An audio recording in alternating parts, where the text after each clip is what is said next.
G'day, Ben from Duck Playing Chicken here with another build series, but something revisited. So for those of you who keep an eye on the channel, you'll know that I have already built one of these from the SD Macross Valkyrie Special Set 1. And so here we have it here. So this is the armoured Valkyrie, and at the moment it's just in its sort of flight mode.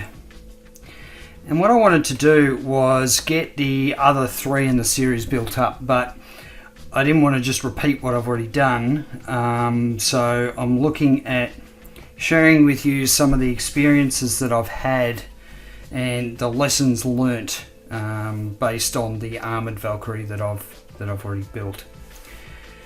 So I will be building the Strike, the Super and the Seeker, so all three of them. So there might be a bit more of a longer gap between videos because these parts have a lot of cleanup to do, so bear with me if that's the case. But some things I wanted to show. So first of all, I wanted to talk about the toes on the feet.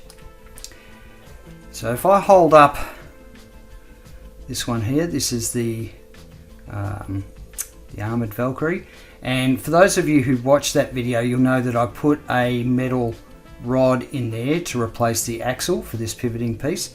The problem is on this one, it's a bit loose.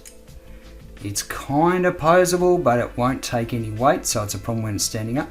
This one's pretty good. This one's actually pretty tight, so it would have been nice to have a happy medium between the two. So I've come to the conclusion that that's probably not the best way to go. It's really time consuming, and it didn't actually really give me the results I wanted. So a method that lots of other people have done before is where they'll cut out a section on this, make it a C-shaped, and then that way when the two halves of the leg are made, you can actually just push this in and snap it in. Now this also has its own issues in the fact that I've actually sort of just tested it a couple of times, and it gets stressed over time, so this type of plastic's not really good. I'm just going to slip it over the axle, but I'll bring it up nice and close. You can see that white mark in there where it's already started to stress. Now I've tried to reinforce it with a bit of glue, but just the nature of that type of plastic they've used, it does stress as you push it on, so you need to be really careful with that. But I think, and I think I mentioned in the last video I did, building the previous one, I haven't had a lot of success doing it this way in the past. I've had problems with it, so it'll be interesting to see if I have those same problems again. So anyway, that's the method that I'm going to use, because the metal pin, the metal rod method didn't work as well for me as I would have liked. So the next thing I want to show you is just the technique I use for joining parts. There are a lot of parts in these kits where it's a combination of two halves that need to be glued together, and of course you've got a seam line that you're going to have to deal with. So the first thing that I do is cut down the pegs, because really they're just a guide. You don't actually need them. Of course, if you're just snap fitting this kit together, you're not gluing it, you will need those pegs. But what we're going to be doing is essentially just using them as a slight guide, but most of the work's going to be done by the glue. And so we need to be able to press it really tightly together to reduce any of the gaps between the seams. I'm a big fan of Tamiya ultra thin cement. This stuff, Tamiya extra thin cement. However, for these particular pieces, I use Revell Contactor Professional. And the reason I use this is because it's a little bit thicker and it has this fantastic applicator on it. So it's almost this needle-like applicator on it, and it makes it brilliant for this sort of work. And what it does is, because it's thicker, it tends to ooze out the sides, and it works, you know, similar to like a filler as well. So it sort of doubles as a filler. Alright, so what I'll do is I will just literally go around and put a bead, and it can be a generous bead of glue because you want enough there that it does actually squeeze out in the sides. We will be, of course, sanding the seams.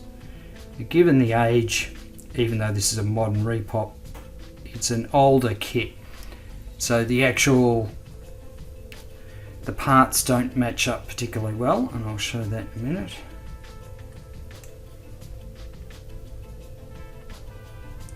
Alright, try and get them matched up as best I can.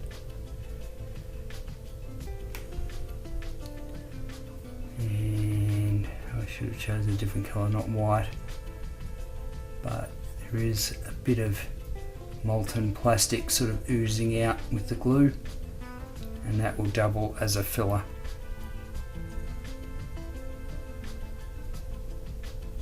So you can sort of see there's a bit of a step there. That's a bit of a problem. So if I fix it up on the other side,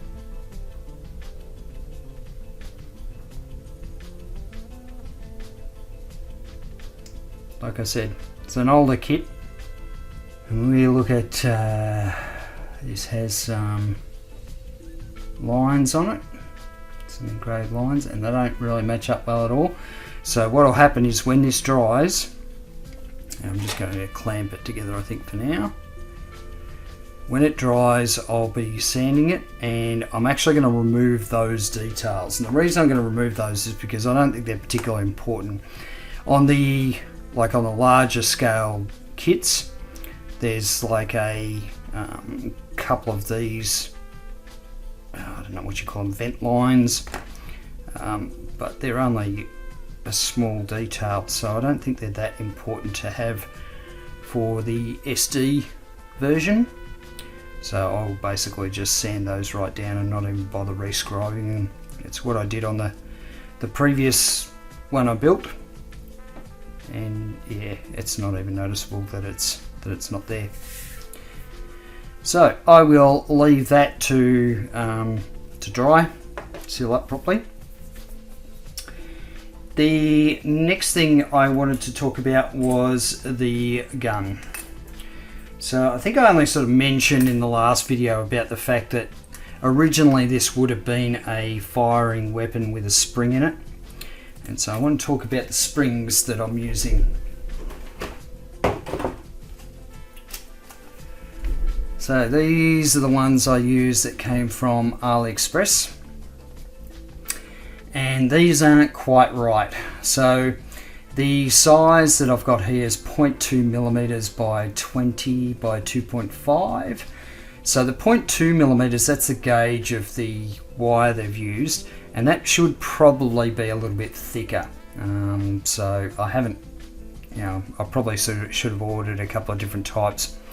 20 mil is the length, and I think that's too long. I have to cut these in half, so I wasn't really sort of sure how it was all going to work. But if you go with a 10 mil length, it'll be fine.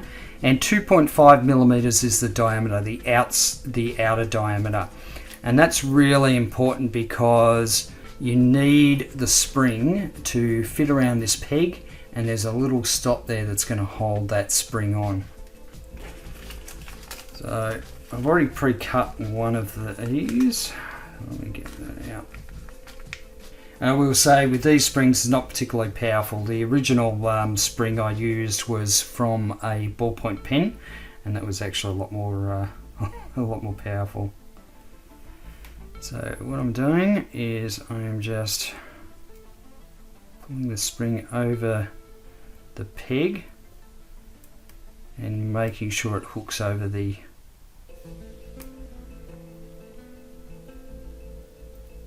peg. So what we need is for that spring to come down just below that hook.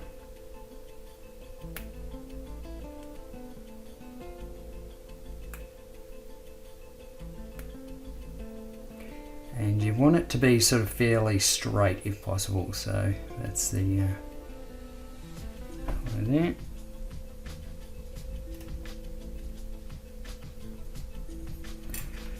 And then this goes in here like that.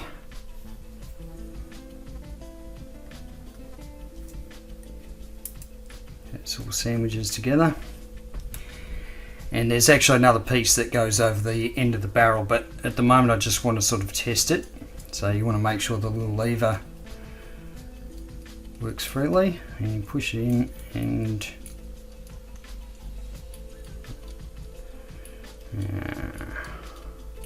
not, oh yeah, that's working. It's just, yeah, the spring's not particularly strong, so it sort of, you know, it does fire, but it's a bit weak. So if you're looking at getting springs to make this work, you might want to get something, a slightly thicker gauge wire.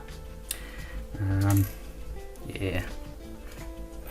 The final thing I wanted to talk about was the use of stickers. So I'm not a fan of using stickers. You know, they're not as good as water slide decals, but the problem with this kit is there's no sort of aftermarket third-party decals that I could find. So I think in some instances I'm going to be stuck with the stickers. So this is the booster packs from the Seeker Valkyrie, and it's got this quite detailed eye motif on it. Now there's good depth panel lines in there if you really wanted to mask it off and paint it, but personally I think that's going to be a real nightmare. And if we look at the stickers, you can see the stickers, they look alright.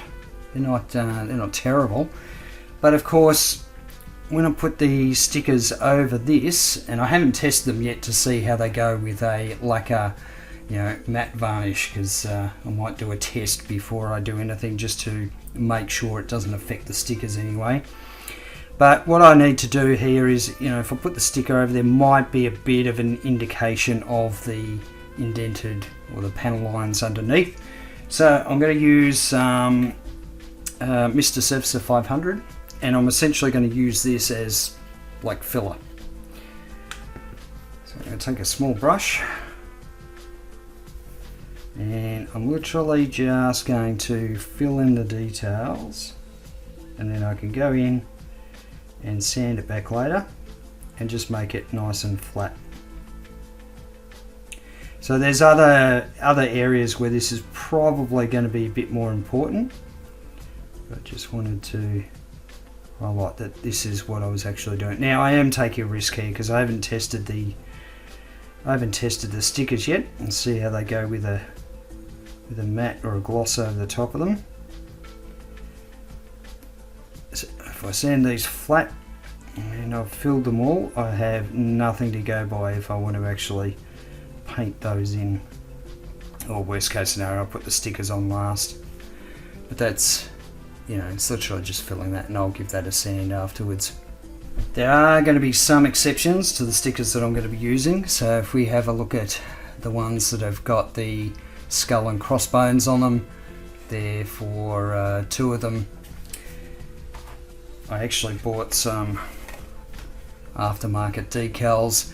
I'm not too confident in the quality of these. I think they might cause me problems, but we won't know until we give it a shot.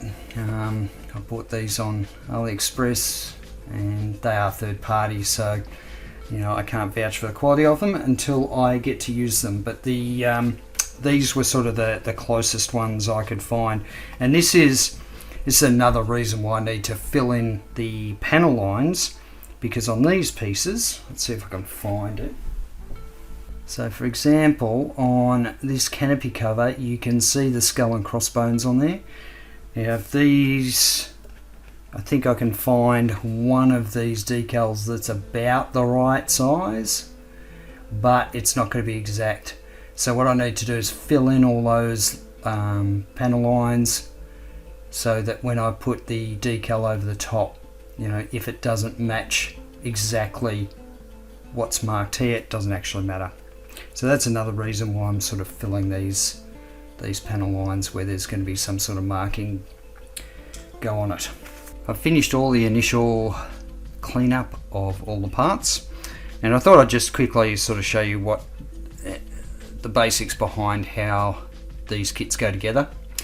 Now, I am missing the front toes off here, and the reason for that is because I have cut them out the C-section, so they'll just push in and snap on, and I don't want to do that too many times because it will put too much pressure on the posts here. So the rest of the kit is reasonably straightforward, and all of them follow the same sort of system of assembly. So each of the arms are sort of made up of this simple joint here.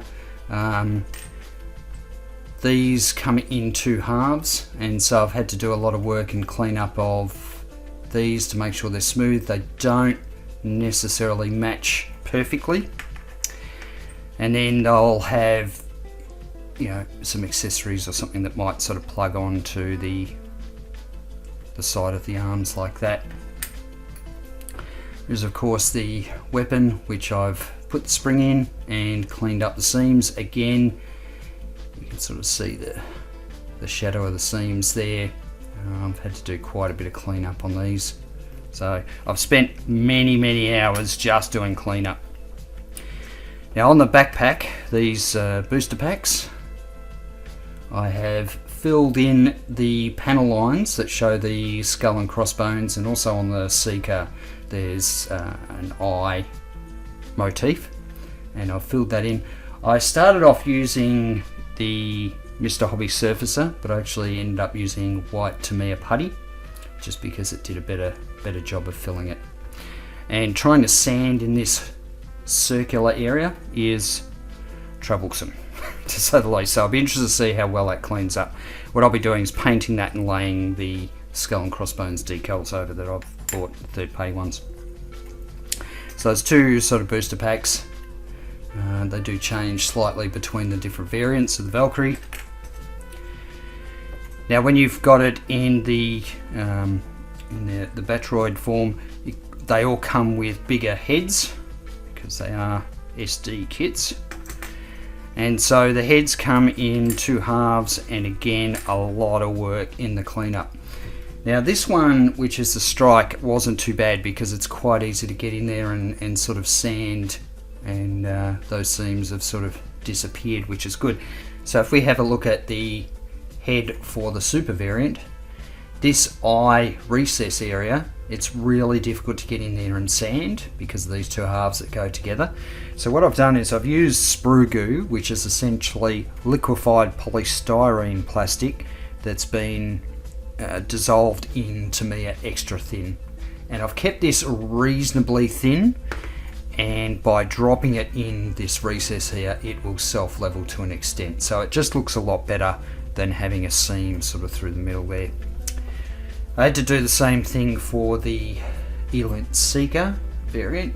So in the middle of this eye piece, there is a seam that goes down the middle of it, and again I've just filled that with sprue goo.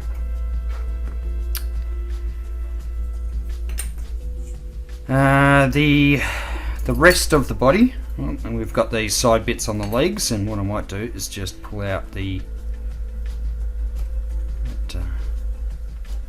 one of these legs to show you how they work.